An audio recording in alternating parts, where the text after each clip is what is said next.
எல்லாத்துக்கும் மாலை வணக்கம். ஏன்னா இன்றைய நாள்ல வந்து உங்களோட டைம் ஒதுக்கி இந்த நைட்டு 9 மணிக்காக நீங்க ஸ்பெண்ட் பண்ணி உங்களோட ஹெல்த்துக்காக வரீங்க அப்படிங்கும்போது ஸோ அதை பார்க்கறதுக்கு ரொம்ப சந்தோஷமா இருக்கு. ரெண்டாவது வந்து பாத்தீங்க அப்படின்னா மெயின் ஸோ நம்ம நம் நலம் நம் கையில் அப்படின்னு சொல்லுவாங்க. அந்த நம் நலம் நம் கையில் அப்படின்றதுல வந்து பாத்தீங்க அப்படின்னா இந்த யூரின் தெரப்பி வந்து ரொம்ப பெஸ்டா இருக்கும். ஏன் அப்படின்னா நம்ம எடுத்துக்கிற உணவுல வந்து பாத்தீங்கன்னா 70% 78% வந்து நீர்னால ஆக்கப்பட்டது. அப்போ இந்த நீரை தான் வந்து நம்ம பெஸ்ட் மெடிசன்னு நம்ம சொல்லுவோம். அப்பேற்பட்ட பெஸ்ட் மெடிசனான வாட்டரை வந்து அதுக்கு ஈக்குவலா எந்த ஒரு பொருள் வந்து நம்ம உடம்புல இருந்து வெளியே வருதோ அதை நம்ம இன்னொரு மெடிசனா சொல்றோம். ஏன் அப்படின்னு பாத்தீங்க அப்படின்னா நம்ம உடம்புல வந்து டைஜஷன், அப்சார்ப்ஷன், அசிமிலேஷன், அதுக்கப்புறம் elimination. Digestion, absorption, assimilation, elimination 4 ப்ராசஸ்னால ஆக்கப்பட்டதான் நம்ம உடம்பு. அதாவது உடம்புக்கு வந்து எனர்ஜி ப்ராப்பரா கிடைச்சிருச்சு அப்படின்னா இந்த 4 விஷயம் சரியா நடக்கும். எப்ப வந்து அந்த எனர்ஜின்ற ஒரு விஷயத்த நீங்க கொடுக்கலையோ அப்ப இது வந்து சரியான சீர்நிலையில வந்து நடக்காது. இப்போ ஒரு உணவை வந்து நீங்க எடுத்துக்கிறீங்க. நீங்க எடுத்துக்கிற உணவு வந்து பாத்தீங்க அப்படின்னா ஃபர்ஸ்ட் வாயில வந்து அப்சார்ப் ஆகணும், வாயில மசிக்கணும் மாவு மாதிரி. அதனாலதான் ஒண்ணு சொல்லுவாங்க, உணவை குடி நீரை உண். அப்படிப்பட்ட உணவை வந்து நீங்க இன்டேக்ல ப்ராப்பரா எடுத்துக்கும் போது வாயிலே மசிச்சு நீரா உள்ள போகணும். அதே மாதிரியே நீர், தண்ணி பொருட்கள், ஜூஸா இருக்கட்டும், காய்கறி ஜூஸா இருக்கட்டும், பழ ஜூஸா இருக்கட்டும், சிப் பண்ணி கொதிக்கிற டீயை குடிக்கிற மாதிரி குடிக்கணும். அதுக்காக அதை சுட வச்சு குடிக்க சொல்லல. அந்த ஜூஸை, ஒரு டீயை நம்ம சூடா இருக்கிற டீயை எப்படி குடிப்போமோ அந்த மாதிரி இன்டேக்ல வந்து நீங்க வந்து இந்த ஜூஸை வந்து நீங்க எடுத்துக்கணும். அதனாலதான் உணவை குடி நீரை உண் அப்படின்னு சொல்லுவாங்க. அப்போ நீங்க இந்த ஃபுட்டை வந்து நீங்க இன்டேக்ல எடுத்துக்கும் போது ஃபர்ஸ்ட் வாயில மசிச்சு, ரெண்டாவது வயிறு வழியா செரிமானம் ஆகி, மூணாவது வந்து பாத்தீங்கன்னா சிறுகுடல்ல செரிமானம் ஆகும். செரிமானம் ஆனதுக்கு அப்புறம் தேவையானதெல்லாம் லிவர்ல போய் அப்சார்ப் ஆகி லிவர்ல இருந்து ஒவ்வொரு உறுப்புகளுக்கு வந்து பிரிக்கப்பட்டு போகுது. தேவையில்லாத கழிவு வந்து பெருங்குடல் வழியா போய் எலிமினேஷன் நடக்குது. இதுதான் நம்ம உடம்புல இருக்கக்கூடிய ப்ராப்பரான நேச்சுரலான ப்ராசஸ். எப்ப இந்த ப்ராசஸ் வந்து டிஸ்டர்ப் ஆகுதோ அப்போ உடம்புல வந்து அசுத்தங்கள் சேர ஆரம்பிக்கும். லைக் 4 வகையில வந்து நம்ம உடம்புல வந்து எலிமினேஷன் நடக்கும். ஒண்ணு வந்து பாத்தீங்கன்னா பெருங்குடல்ல நடக்கக்கூடிய மோஷன் வழியா போற கழிவு நீக்கம். ரெண்டாவது, அந்த மோஷன் வழியா போற கழிவு நீக்கம் டிஸ்டர்ப் ஆனிச்சுன்னா மலச்சிக்கல் வந்து வர ஆரம்பிக்கும். அதனாலதான் மலச்சிக்கல் பெருஞ்சிக்கல்னு சொல்லுவாங்க. ரெண்டாவது வந்து யூரின். இந்த யூரின் வழியா போறதை நம்ம கழிவுன்னு சொல்றோம். ஆனா அது கழிவு கிடையாது. அதனால ரெண்டாவதாக சொல்லிட்டேன். மூணாவது வந்து ஸ்கின் தான் உடம்புல இருக்க பெரிய உறுப்புன்னு சொல்லுவாங்க. ஸோ அந்த ஸ்கின் வழியா போறது வந்து வேர்வை துர்நாற்றம் தான் ஸ்கின் வழியா வெளியே போகும்.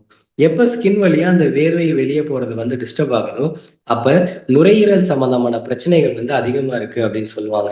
நாலாவது வந்து பாத்தீங்கன்னா பிரீத்திங்ல இருந்து கார்பன் டை ஆக்சைடு வந்து வெளியே போகும். அப்போ பிரீத்திங்ல இருந்து வெளியே போகக்கூடிய கார்பன் டை ஆக்சைடு வந்து ரொம்ப டிஸ்டர்பன்ஸ் நடந்துச்சு அப்படின்னா அந்த கார்பன் டை ஆக்சைடு வந்து உடம்புல தேங்க ஆரம்பிச்சிச்சு. ஃபார் எக்ஸாம்பிள், எல்லாமே மூச்சு விடுறோம். எத்தனை செகண்ட் மூச்சு உள்ள இழுக்கிறோம், எத்தனை செகண்ட் மூச்சை வெளியே விடுறோம்ன்றது நம்மளுக்கு தெரியாது. அப்ப நம்ம இன்ஹலேஷன் எந்த அளவு ப்ராப்பரா இருக்கோ அதே சமநிலையில வந்து மூச்சை வெளியே விடுறதும் அதிகமா இருக்கணும். அப்ப எப்ப வந்து இந்த இன்ஹலேஷனும் எக்ஸலேஷனும் ஈக்குவலா இருக்கோ அப்போ உங்களுக்கு வந்து ஆட்டோமேட்டிக்கா வந்து பாடியில எந்த பிரச்சனையும் இல்லைன்னு அர்த்தம். இப்ப பாடியில இருக்கக்கூடிய மூச்சை உள்ளே இழுக்கிறதும் மூச்சை வெளியே விடுறதும் சீரான நிலையில இல்லையோ அப்போ ஆட்டோமேட்டிக்கா உடம்புல பிரச்சனைகள் அதிகமாக ஆரம்பிக்குதுன்னு அர்த்தம். எல்லாருமே கூட நீங்க வந்து பிராக்டிஸ் பண்ணி பார்க்கலாம் செல்ஃபா. லைக் எப்படின்னா, நீங்க உட்காந்துட்டு கண்ணை மூடி எத்தனை செகண்ட் நீங்க மூச்சை உள்ள இழுக்கிறீங்க, எத்தனை செகண்ட் மூச்சை வெளியே விடுறீங்கன்னு பாத்தீங்க அப்படின்னா, மூச்சை உள்ள இழுக்கிறதோட மூச்சை வெளியே விடுறது கம்மியாச்சு அப்படின்னா ஆட்டோமேட்டிக்கா உங்களோட பிரீத்திங்ல ஏதோ ஒரு டிஸ்டர்பன்ஸ் இருக்கு. அப்போ கார்பன் டை ஆக்சைடு உள்ள தேங்குறது வந்து அதிகமாகுதுன்னு அர்த்தம். அப்போ ஆட்டோமேட்டிக்கா உங்களை அறியாம 1 செகண்ட்லயோ 2 செகண்ட்லயோ 3 செகண்ட்லயோ ஒரு அசுத்தமான காற்றை உங்களோட நுரையீரல வச்சுக்கிட்டு இருக்கீங்க. அப்ப அந்த இடத்துல ஆக்சிஜனோட தேவைப்பாடு வந்து கம்மியாக ஆரம்பிக்கும். இதுதான் ரெகுலர் பொதுவான விஷயம். இதுல இந்த யூரின் மட்டும் ஏன் ஒரு ஸ்பெசிபிக்கான விஷயமா நான் சொல்றேன் அப்படின்னா, இந்த யூரின்ல வந்து ஒரு ரிசர்ச்ல வந்து எடுத்து பார்த்திருக்காங்க. அந்த ரிசர்ச்ல என்னன்னா, இந்த யூரினை டெஸ்ட் பண்ணி பார்க்கும்போது யூரின்ல வந்து எல்லா விதமான பைகார்பனேட்ஸும் இருக்கு. இந்த எல்லா விதமான பைகார்பனேட்ஸும் வந்து பாத்தீங்க அப்படின்னா தண்ணியில என்னென்ன மாலிகுல்ஸ் இருக்கோ அது எல்லா மாலிகுலுமே யூரின்லயுமே இருக்கும். சோ எப்படி தண்ணியில இருக்கிறது எல்லாமே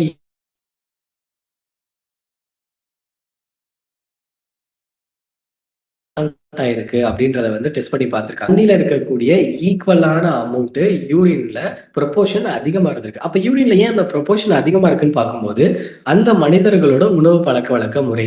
இப்ப இந்த மனிதர்களோட உணவு பழக்க வழக்க முறையினால தேவைக்கும் அதிகமான விஷயங்கள் வந்து அந்த யூரின்ல வந்து பிரசன்ட் ஆயிருக்கு. அப்ப என்ன பண்றாங்க, டாக்டர் ஆம்ஸ்ட்ராங்னு சொல்லுவாங்க. டாக்டர் ஆம்ஸ்ட்ராங் 1872 அவரு வந்து ஒரு ஈஸ்டர்ன் கண்ட்ரியோட சயின்டிஸ்ட். அவரு வந்து இதை கண்டுபிடிச்சதுக்கு அப்புறம் யூரினை திரும்பவும் இன்டேக்ல வந்து ஒரு ஹியூமனுக்கு கொடுத்துருக்காங்க, கேன்சர் இருக்க ஒரு ஹியூமனுக்கு.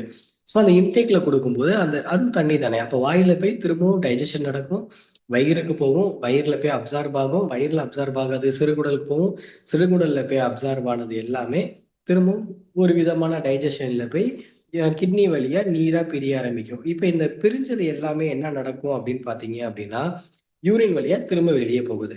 இப்ப அவரு குடிச்ச யூரின் திரும்பவும் அந்த ரீஃபில்டர் ஆகி வெளியே போனதை பார்க்கும்போது என்ன ஆகுதுன்னா அந்த காம்பனண்ட் எல்லாமே கம்மியாகுது, அந்த மாலிகுல்ஸ். இப்ப இவர் வந்து ஒரு கன்சிடரேஷன்ல எப்படி போறாரு அப்படின்னா, நீங்க நீர் மாதிரியே, அதாவது உடம்புக்கு அதிகமா தேவைப்படுறது தண்ணீர், தண்ணீரை குடிச்சிட்டே வாழ்ந்தவங்களும் இருக்காங்க. அப்போ அதே சமநிலையான நம்ம உடம்புல இருந்து வரக்கூடிய அதே யூரினை நீங்க திரும்ப இன்டேக்ல கொடுக்கும்போது அந்த யூரின்லயுமே விட்டமின்ஸ் இருக்கு, மினரல்ஸ் இருக்கு, சால்யூபிள் ஃபைபர்ஸ் இருக்கு, பாடிக்கு தேவையான எல்லா விதமான எலக்ட்ரோலைட்ஸ் இருக்கு. அது திரும்பவும் ரீடைஜஸ்ட் ஆகி உடம்புல போகும்போது திரும்பவும் உடம்பு அந்த டைஜஷனுக்கான, அதாவது உணவை எப்படி டைஜஸ்ட் பண்ணுதோ அதே விதத்துல எல்லா விதமான டைஜஷனையுமே அது பண்ணி திரும்ப அதை எலிமினேட் பண்ணுது. அப்ப ஒரு நாளைக்கு நம்ம உடம்புக்குன்னு விட்டமின் ஏக்குன்னு ஒரு தேவைப்பாடு இருக்கும், விட்டமின் பிக்கு ஒரு தேவைப்பாடு இருக்கும், விட்டமின் சின்னு ஒரு வேல்யூ இருக்கும், மினரல்ஸ்ல இருக்கக்கூடிய சோடியம், குளோரைட், பைகார்பனேட், பொட்டாசியம், இது எல்லாமே ஒவ்வொரு தேவைப்பாடு இருக்கும். இது எல்லாமே என்ன ஆகும் அப்படின்னு பாத்தீங்க அப்படின்னா ஒவ்வொரு ஒவ்வொரு நீங்க பிளட் டெஸ்ட் எல்லாம் பார்த்திருப்பீங்க, அதோட தேவைப்பாடுக்கு மிஞ்சினதை தான் நம்ம உணவு மூலியமா கொடுத்துக்கிட்டே இருக்கும். அப்ப போதும் அப்படின்னு தேவையில்லாத கழிவை மட்டும்தான் கிட்னி வந்து யூரினை பிரிச்சு வெளியே அனுப்புது. அதனாலதான் நம்ம வெளியே வந்த யூரினை வந்து திரும்ப ரீஇன்டேக் பண்ணி உள்ள எடுக்கிறோம். இப்போ இதுல எந்த ஒரு தவறுமே இல்லை. அவரு சயின்டிபிக்கலி ப்ரூவன் பண்ணியிருக்காரு, டாக்டர் ஆம்ஸ்டாங். டாக்டர்னு போட்டு ARMSTRONG ஆம்ஸ்டாங்னு போட்டீங்கன்னா அவரோட சயின்டிபிக்கல்ல எல்லாமே வரும். ரெண்டாவது வந்து பாத்தீங்க அப்படின்னா இந்த யூரின், ஓகே சார் நீங்க சொல்லிட்டீங்க. இப்போ இதை வந்து நான் டிசீஸ் ப்ராக்ரஸ்ல எப்படி நான் இந்த யூரினை வந்து எடுக்கலாம் அப்படின்னு பாத்தீங்க அப்படின்னா, ஒருத்தவங்களுக்கு வந்து கேன்சர் இருக்கு. இந்த கேன்சர் இருக்கிறவங்களுக்கு வந்து ஒரு 2 சிம்டம் காமனா இருக்கும். ஒண்ணு வந்து வெயிட் லாஸ் ஆவாங்க, ரெண்டாவது வந்து பசி கம்மியா எடுக்கும். சோ இப்ப இவங்களுக்கு பசி கம்மியா இருக்கும்போது நான் போய் இட்லி, தோசை, சப்பாத்தி, கோதுமை தோசை, வாட் எவர், கிச்சடி, காய்கறி அப்படி இப்படி போட்டு கொடுத்துட்டே இருந்தோம்னா சாப்பிட முடியாது, வாந்தி எடுத்துருவாங்க. இவங்களுக்கு இந்த மாதிரி சில தொந்தரவு வரும். அப்ப நான் என்ன பண்றேன் அப்படின்னா இவங்களுக்கு அதிகமா நீர் கொடுக்கணும். கஞ்சியா இருந்தாலும் நீராகாரமா கொடுக்குற மாதிரி கொடுக்கணும், இல்ல கஞ்சி நல்லா மசிச்சு கொடுக்குற மாதிரி கொடுக்கணும். இந்த மாதிரி விதங்களை நம்ம கொடுக்கும்போது தான் அவங்களால சாப்பிட முடியும். ரெண்டாவது, அவங்கனால சாப்பிட முடியாம கிடையாது, அவங்களோட வயிறோட செரிமான சக்தி வந்து ரொம்ப புவரா இருக்கு. இதுதான் விஷயம். அப்ப வயிறோட செரிமான சக்தி வந்து புவரா இருக்கும் போதுதான் இவங்கனால வந்து சாப்பிட முடியல.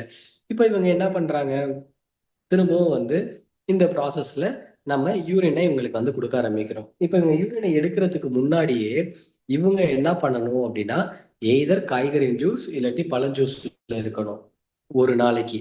ரெண்டாவது, எந்த ஒரு நான்வெஜ்மே அவங்க எடுக்கக்கூடாது.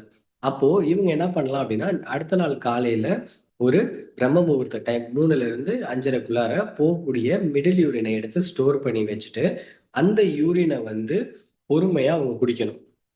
குடிக்கும்போது என்ன ஆகுது அப்படின்னா இவங்களுக்கு தேவையான தேவைப்பாடுகள் அத்தனையுமே யூரின் மூலியமா பாடியில கிடைச்சிருது. ரெண்டாவது, தண்ணி தானே, ஸோ அப்போ ஈஸியா டைஜஸ்ட் ஆயிருது. இந்த யூரினை குடிக்கும் போது அவங்க வந்து விட்டமின் சி ரிச் ஜூசஸ் நிறைய குடிக்கலாம். அப்ப இம்யூனிட்டியை பூஸ்ட் பண்ணும். அப்ப சாத்துக்குடி ஜூஸ், கருப்பு பன்னீர் திராட்சை ஜூஸ், பாதாம் ட்ரிங்க் எடுத்துக்கலாம். பாதாம் ட்ரிங்க்கும் போது பியூரா குடிக்கணும், ஸ்டோர்டு ரெஃப்ரிஜரேட்டர்ல வச்சதை எடுக்கக்கூடாது. இந்த மாதிரி ஜூஸ் வெரைட்டியில மெயின் வந்து சாத்துக்குடி ஜூஸ், கருப்பு பன்னீர் திராட்சை ஜூஸ். அதுக்கப்புறம் ஃபைபர் ரிச்சா பாத்தீங்கன்னா முலாம்பழம் ஜூஸ், ஆப்பிள் ஜூஸ். அதுக்கப்புறம் பிளட்டுக்காக பாத்தீங்க அப்படின்னா மாதுளை ஜூஸ். இந்த 5 ஜூஸ் தான் இவங்களுக்கு ப்ரிஃபரபிள். சில நேரத்துல சளி இருக்கு சார், கிளைமேட் ரொம்ப புவரா இருக்கு, இவங்களால எடுக்க முடியுமா என்னன்றது தெரியல அப்படின்னு பாத்தீங்க அப்படின்னா நீங்க என்ன ஜூஸ்ல போகலாம் அப்படின்னா காய்கறி ஜூஸ்ல போகலாம். காய்கறி ஜூஸ்ல போகும்போது கேரட் ஜூஸ், பீட்ரூட் ஜூஸ், சுரக்காய் ஜூஸ், இது 3க்கும் அதிக ப்ரிஃபரன்ஸ் கொடுங்க. சூப் வகைகள்ல போகலாம் அப்படின்னா மணத்தக்காளி கீரை சூப், வெந்தய கீரை சூப், ரெகுலரா இந்த 2 சூப், முருங்கைக்கீரை சூப், இந்த 3 சூப்புமே ரெகுலரா கொடுக்கலாம். கீரை சூப்ல போகும்போது கீரை கொடுக்க கூடாது, அந்த சூப் மாதிரி இருக்கக்கூடிய அந்த வாட்டரி சப்ஸ்டன்ஸ் மட்டும்தான் கொடுக்கணும். இது வந்து ரொம்ப ரொம்ப ரொம்ப ரொம்ப முக்கியமான ஒரு விஷயம்.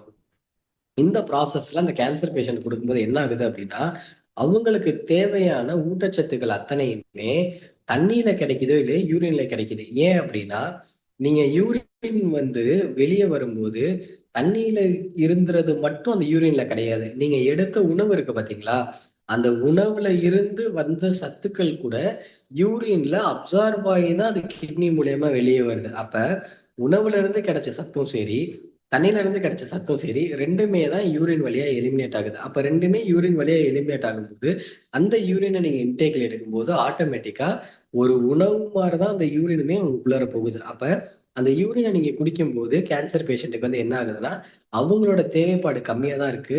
அந்த தேவைப்பாடை திருப்திப்படுத்தக்கூடிய அந்த உணவு வகைகள் எல்லாமே அவங்க உடம்புக்கு கிடைச்சிருது. அதனாலதான் நம்ம யூரின் எடுக்கிறோம். இவங்க வந்து ஒரு நாள் ஃபுல்லா போற யூரினை கூட மிடில் யூரினை புடிச்சு புடிச்சு குடிக்கிறதும் அவங்க வந்து எடுத்துக்கலாம். இல்ல அப்படின்னா நார்மலாவே பிரம்ம முகூர்த்த டைம்ல மார்னிங் 3 to 5:30 வரைக்குமோ இல்ல 3 to 7 o'clock 8 o'clock வரக்கூடிய யூரினை கூட இவங்க நார்மலா எடுத்து மார்னிங் டைம்ல குடிக்கலாம். இரண்டாவது ஸ்டோரேஜ் ப்ரொசீஜர்.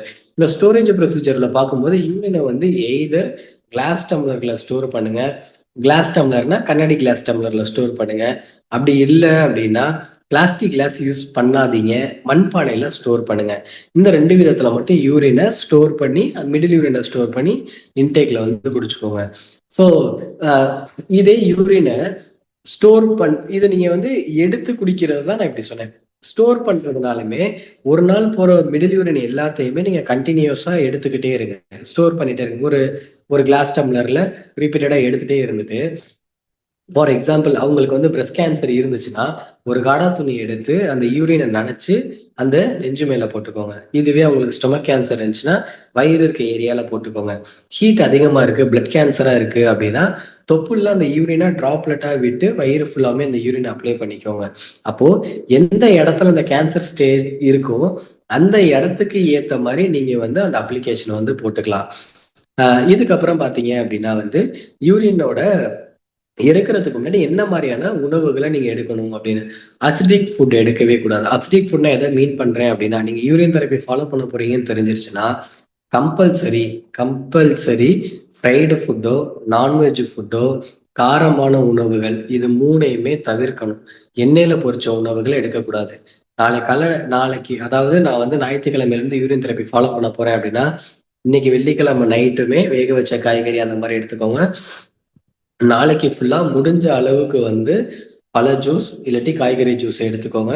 ஃப்ரைடு ஃபுட்டோ ஆயிலி ஃபுட்டோ டோட்டலா அவாய்ட் பண்ணிருங்க. அவாய்ட் பண்ணிட்டு இந்த மாதிரியான உணவுகளை நீங்க எடுத்துக்கோங்க. இப்படி எடுத்தீங்க அப்படின்னா உங்களுக்கு நீங்க யூரினை எடுக்கும் போது உங்களுக்கு வரக்கூடிய யூரின் அசிடிக்கா இல்லாம பிஹெச் வேல்யூ 6.7க்கு மேல இருக்கும். அப்போ உங்களால குடிக்கும் போது உடம்புக்கு அது எதிர்கழிக்கிற தன்மையோ கொமற்ற தன்மையோ இந்த மாதிரி இருக்காது. சில பேருக்கு யூரியா பார்க்கும்போது ஹெசிடேஷனா இருக்கு, டாக்டர் என்னால எடுத்துக்க முடியல அப்படின்னா நீங்க யூரின் தெரப்பி ஃபாலோ பண்ண போறதை வெளியே யாருக்கிட்டையுமே சொல்லாதீங்க. பாத்ரூம்ல ஒரு டம்ளர் வச்சுக்கோங்க, நீங்க போங்க, நீங்க எடுங்க, நீங்க குடிங்க. அப்படி இருந்தா அந்த ஹெசிடேஷன் வாமிட்டிங் வராது. ரெண்டாவது வந்து பாத்தீங்க அப்படின்னா யூரின் ஒரு 1/4 டம்ளர் யூரின் எடுத்தீங்கன்னா 3/4 டம்ளர் தண்ணியை ஆட் பண்ணி தென் நீங்க வந்து யூரின் இன்டேக்ல நீங்க எடுங்க. நல்லா புரிஞ்சுக்கோங்க, 1/4 டம்ளர் யூரின் 3/4 டம்ளர் தண்ணி ஜஸ்ட் டைல்யூட் பண்ணிடுறீங்க. யூரினை டைல்யூட் பண்ணி இன்டேக்ல எடுத்துக்கோங்க. அப்போ உங்களுக்கு அடாப்டேஷனுக்கு ஈஸியா இருக்கும். இந்த 2 ப்ரொசீஜர்ல நீங்க யூரின் இன்டேக் எடுத்துக்கலாம்.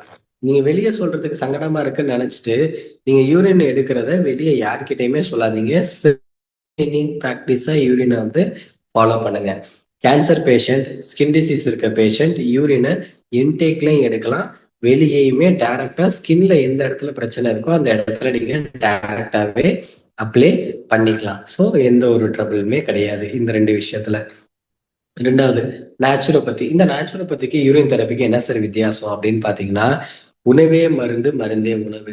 எடுத்துக்கக்கூடிய உணவு எந்த அளவு சுத்தமான உயிர் சக்தி நிறைந்த உணவா நீங்க எடுத்துக்கிறீங்களோ, ஆட்டோமேட்டிக்கா உங்க உடம்புல எந்த ஒரு கழிவுமே தேங்காது. சிம்பிளா சொல்ல போனா, கழிவு தேக்கமே நோய், கழிவு நீக்கமே ஆரோக்கியம்னு சொல்லுவாங்க. அப்போ கழிவு எந்த அளவுக்கு தேங்க ஆரம்பிக்குதோ, அப்போ பாடி வெளியே அனுப்ப பார்க்கும். அதுதான் காய்ச்சல் வருது, வயித்தால போறது, தலைவலி வருது, ஸோ வயிறு உப்புசம் கொடுக்கறது, டைஜஷன் ஆகாம சீக்கிரம் சீக்கிரம் பசி எடுக்கிறது, இந்த மாதிரி விஷயங்கள்லாம் நடக்கும்.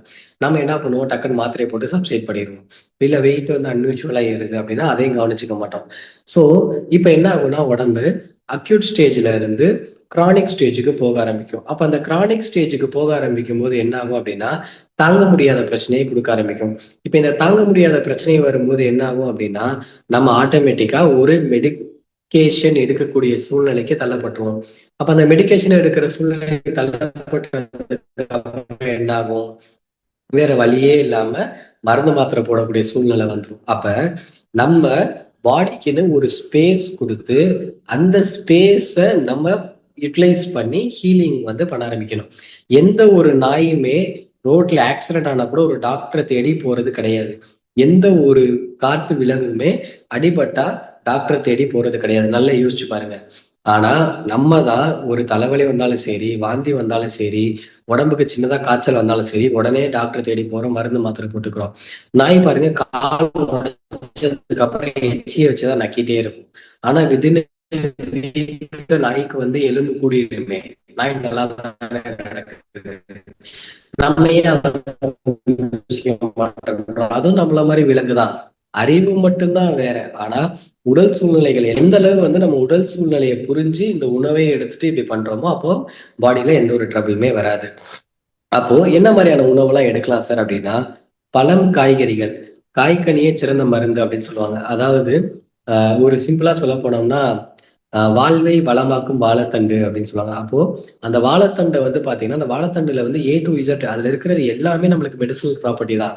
கிட்னிக்கும் யூஸ் ஆகும், லிவருக்கும் யூஸ் ஆகும், கிட்னி ஸ்டோனுக்கு யூஸ் ஆகும். ஸோ அந்த அளவு வாழைத்தண்டுல நிறைய விஷயங்கள் இருக்கு. முருங்கைக்கீரை, ஏழைகளின் ரத்த சோகையை தீர்க்கிறதே இந்த முருங்கைக்கீரை தான். முருங்கைக்கீரையில இருக்கிற மாதிரி ஒரு அயன் சத்து எந்த உணவுலையுமே கிடையாது. ஆட்டு ஈரலையும் கிடையாது, கோழி ஈரலையும் கிடையாது. அப்ப முருங்கைக்கீரை தான் ஏழைகளின் ரத்த சோகையை தீர்க்கும் மாமருந்தா முருங்கைக்கீரையை சொல்லுவாங்க. சோ இது எல்லாமே மிகச்சிறந்த ஒரு நம்மளுக்கு கிடைச்ச ஈஸியான ஒரு ஒரு மருந்துன்னு நம்ம சொல்லலாம். இன்னும் ரொம்ப முக்கியமான விஷயம், நீங்க போய் காய்கறியை சாப்பிட சொல்றீங்க, பழங்களை சாப்பிட சொல்றீங்க, அந்த பழத்தை வாங்குறதுக்கு என்கிட்ட காசு இல்லை அப்படின்னு சொல்லுவாங்க. ஆனா பாத்தீங்க அப்படின்னா, இதுல 4 துளசி இலையை சாப்பிட்டீங்கன்னா ஒரு ஆப்பிள் சாப்பிட்டதுக்கு சமம்னு சொல்லுவாங்க. துளசி மட்டும்தான் ஒரே ஒரு செடி, அலோவேரால இருந்து எல்லாமே இருக்கட்டும். சோ துளசி செடியில நீங்க 4 துளசி செடி, அதாவது இலை, அந்த 4 இலைய சாப்பிட்டீங்கன்னா ஒரு ஆப்பிள் சாப்பிட்டதுக்கு சமம். அப்ப அந்த துளசியில எவ்வளவு மருத்துவ குணம் இருக்குன்னு பாருங்க. அப்ப அந்த 4 துளசி செடியில இருக்கக்கூடிய அந்த ஃபைபர் ஒரு ஆப்பிள் சாப்பிட்ட ஃபைபர் உங்களுக்கு கொடுக்குது. துளசி இலையை நீங்க டைரக்டா மென்னும் சாப்பிடலாம். துளசி இலைய தண்ணியில கொதிக்க வச்சு வடிகட்டியும் சாப்பிடலாம். சோ 4 இலை தான் நம்மளுக்கு டார்கெட். அந்த 4 இலையை சாப்பிட்டீங்கன்னா ஒரு ஆப்பிள் சாப்பிட்ட எனர்ஜி உங்களுக்கு ஆட்டோமேட்டிக்கா கிடைக்கும். முடிஞ்ச அளவுக்கு எம்டி ஸ்டொமக்ல துளசி இலையை நீங்க எடுங்க. ஓகேவா? சோ அடுத்தது பாத்தீங்க அப்படின்னா, பழங்கள். இந்த பழங்கள்ல நீங்க அதிகமா ஜென்ரல் இண்டிவிஜுவல்ஸ் அதிகமா ப்ரிஃபர் பண்றது நார்ச்சத்து நிறைந்த பழங்கள். ஸோ ஜென்ரலான இண்டிவிஜுவலுக்கு சொல்றேன். அப்ப நார்ச்சத்து நிறைந்த பழங்கள்னா ஃபர்ஸ்ட் ஆப்பிள், 2வது முலாம்பழம், 3வது அன்னாசி, 4வது கொய்யா. இந்த 4 பழத்துக்கு ஜென்ரலா ப்ரிஃபர் பண்ணுங்க. நீர்ச்சத்து நிறைந்த பழங்கள்னு பாத்தீங்க அப்படின்னா சாத்துக்குடி, ஆரஞ்சு, இது 2 கருப்பு பன்னீர் திராட்சை, இது 3க்கு ப்ரிஃபர் பண்ணுங்க. இதுல நோய் எதிர்ப்பு சக்தி அதிகமா இருக்கக்கூடியது பாத்தீங்கன்னா சீடு உள்ளது. கருப்பு பன்னீர் திராட்சை ரொம்ப ரொம்ப ரொம்ப ரொம்ப நல்லது. சோ சீடோட முன்ன நம்ம சாப்பிடணும் கருப்பு பன்னீர் திராட்சையை. இப்ப கேன்சர் பேஷண்ட் இருக்காங்க அப்படின்னா, இந்த கேன்சர் பேஷண்ட், ஸ்கின் டிசீஸ் பேஷண்ட்டுக்கு நோய் எதிர்ப்பு சக்தி இம்ப்ரூவ் ஆகுறதுக்கு ரொம்ப டிலே ஆகும். அப்ப அப்பேற்பட்டவங்க என்ன பண்ணணும் அப்படின்னு பாத்தீங்க அப்படின்னா, ஆட்டோமேட்டிக்கா இந்த கருப்பு பன்னீர் திராட்சை இருக்கு பார்த்தீங்களா, அதை சீடோட ரெகுலராக மென்று சாப்பிடலாம். ஆட்டோமேட்டிக்காக எலிமினேஷன் நடக்க ஆரம்பிச்சிடும். ரெண்டாவது சாத்துக்குடி ஜூஸ், மூணாவது ஆப்பிள் ஜூஸ், நாலாவது மாதுளை ஜூஸ். நான் ஏற்கனவே சொன்ன 5 பழங்கள்ல இது 4மே முக்கியமான பழங்கள். சளி பிடிச்சிருக்கு காய்கறி அப்படின்னு பார்த்தீங்கன்னா, இந்த இயற்கை உணவாக இருக்கக்கூடிய கொத்தவரங்காய் ஜூஸ், கோவக்காய் ஜூஸ், சுரக்காய் juice, carrot juice, beetroot juice, இந்த 5 ஜூஸுக்கு ப்ரிஃபர் பண்ணுங்க. சளி இருக்கு அப்படின்னா இந்த காய்கறியை அப்படியே சூப்பா வச்சு எடுங்க. கீரை வகைகளையுமே 2 சூப் சொல்லியிருக்கேன். அப்ப நீங்க எந்த அளவுக்கு வந்து இந்த இயற்கை உணவை அப்படியே எடுத்துக்கிறீங்களோ ஃப்ரை பண்ணாம, அந்த உணவுல இருக்கக்கூடிய உயிர் சக்தி உங்களுக்கு ஆட்டோமேட்டிக்கா கிடைக்கும். ரொம்ப முக்கியமான விஷயம், நட்டிடேரியன்ஸ் ஃபாரினர்ஸ் வந்து they very conscious about the protein diet. ஏன்னா புரோட்டீன் தான் உங்க மசிலுக்கு ரொம்ப தேவை, ப்ரோட்டீன் தான் உங்க எலும்புக்கு தேவை. ஸோ மோர் தென் வந்து இதுல வந்து இந்த மீட்டிங்ல வந்து ஒரு 30 வயசு குறையாதால் யாருமே இருக்க மாட்டீங்க. அப்ப இந்த 30 வயசு வரைக்கும் வந்து பாத்தீங்க அப்படின்னா எல்லாருமே வந்து காலையில ஒன்று என்ன பண்ணுவோம், இட்லி தோசை எடுத்துப்போம். மதியானம் சாப்பாடு காய்கறி ஒரு 2-3% ப்ரோட்டீன். நைட்டு அதே மாதிரியே கம்மியான மாவு பொருளாக தான் எடுத்துக்கும். அப்ப இப்படி இருக்கும்போது இந்த இடத்துல எங்கேயுமே புரோட்டீனே கிடையாது. இப்போ உடம்பு என்ன பண்ணும்னா, உங்க பாடியில இருக்கக்கூடிய 10% வந்து புரோட்டீன் தேவை. நான் 60 கிலோ அப்படின்னா எனக்கு 6 கிராம்ல இருந்து புரோட்டீன் கண்டிப்பா தேவைப்படும். அப்ப அந்த 6 கிராமும் 6 கிலோ புரோட்டீனை நான் எங்க இருந்து கொடுக்குறேன்? எங்கேயுமே நான் கொடுக்கறது கிடையாது. அப்ப அந்த 6 கிராம் புரோட்டீனோட நீடி எனக்கு எப்படி கிடைக்கும்? பாடி என்ன பண்ணும்னா, நம்ம உடம்புல இருக்க எலும்புல இருந்தே அந்த புரோட்டீன் எடுக்க ஆரம்பிக்கும். அப்போ உடம்புல இருக்க எலும்புல இருந்தே அந்த புரோட்டீன் எடுக்க ஆரம்பிச்சிச்சுன்னா நம்ம என்ன ஆகும்? நம்ம ஆட்டோமேட்டிக்கா ஃபெயில் ஆயிடுவோம்.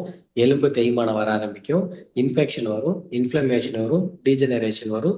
இது எல்லாமே வந்ததுக்கு அப்புறம் முட்டி வலி, முட்டி தேய்மானம், முட்டி ரிப்ளேஸ்மெண்ட் வரைக்கும் போய் நம்ம ஆட்டோமேட்டிக்கா பிரச்சனை ஆயிரும். அதனாலதான் வந்து பாத்தீங்கன்னா, இப்ப நம்ம கிட்ட வர கேசஸ்லயே வந்து பாத்தீங்கன்னா 18 வயசுல ஸ்போர்ட்ஸ் அத்லெட் வந்து நீ பெயின்னு வராங்க, 30 வயசுல நீ ரிப்ளேஸ்மெண்ட்டுக்கு வராங்க. என்ன பண்றது? ஸோ இதுதான் மெயினான ரீசன். அதனால எந்த அளவுக்கு ப்ரோட்டீன் ஃபுட் எடுக்கிறீங்களோ அது ரொம்ப நல்லது. அப்போ ப்ரோட்டீனா மெயின் நட்டிடேரியன். அந்த நட்டிடேரியனே புக் இருக்கு. அப்ப ஒரு நாளைக்கு 10ல இருந்து 15 பாதாம் கண்டிப்பா சாப்பிடுங்க, 10 கேஷ்யூ சாப்பிடுங்க, 20 ரைசின் கருப்பு உலர் திராட்சை கம்பல்சரி எடுத்துக்கோங்க, 5 வால்நட் எடுத்துக்கோங்க. சரிங்களா? ஸோ இந்த 4ஐயுமே மெயினா ஒரு இண்டிவிஜுவல் கம்பல்சரி எடுக்கணும். இதை எடுத்தீங்கன்னா ஆட்டோமேட்டிக்கா உங்களுக்கு எந்த ஒரு உடல் உபாதையுமே வராது. என்னைக்குமே நல்லா யோசிச்சுக்கோங்க, இயற்கை மருத்துவமே இனிமையான மருத்துவம், இயற்கை உணவே மனித உணவு, இயற்கை வாழ்வே மனித வாழ்வு அப்படின்ற ஒரு அற்புதமான ஒரு ஒரு தத்துவத்தை சொல்லி என்னோட உரையை நான் முடிக்கிறேன். இயற்கை மருத்துவத்தை பொறுத்த வரைக்கும் எல்லா நோயையுமே குணப்படுத்தலாம், ஆனா எல்லா மனிதர்களையுமே குணப்படுத்த முடியாது. அதை நல்லா தெரிஞ்சுக்கோங்க.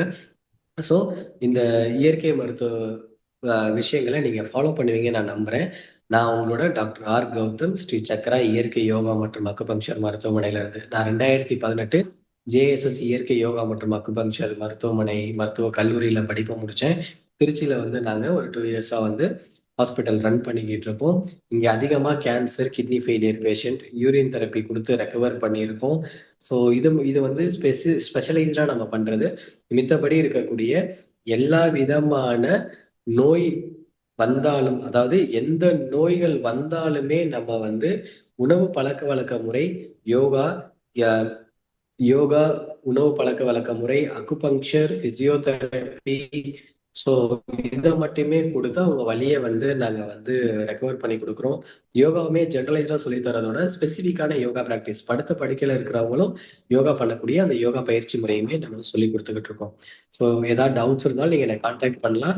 என்னோட கான்டாக்ட் நம்பர் 9043002396. நான் குரூப்லேயே போறேன். அனைவருக்கும் நன்றி.